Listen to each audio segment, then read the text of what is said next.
কি কিনছে পাপার কাছ থেকে? এ সমুদ্রে ঘুরতে এসে একদিনে কালো হয়ে গেছে। এগুলো নিস না বাবা, এগুলো বেকার দাম।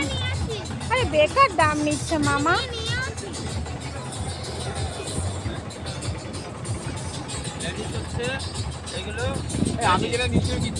কি নিয়েছে দেখি?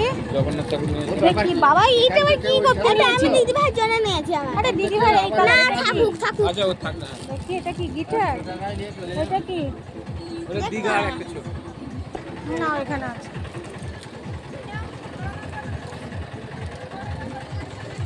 বাবা এগুলো নিতাম কিন্তু কি ভারী। তুমি আমাকে কোনো রুমালি দাও। আমি ভাবলাম কি যে এর মধ্যে কি বিয়ার ভরা নাকি। যখনই আসছিস তখনই কিছু না কিছু কেনা, বল কেনাকাটার শেষ নেই। বললাম তো কেনাকাটার শেষ নেই। তোদেরকে নিয়ে আসাই উচিত নয়।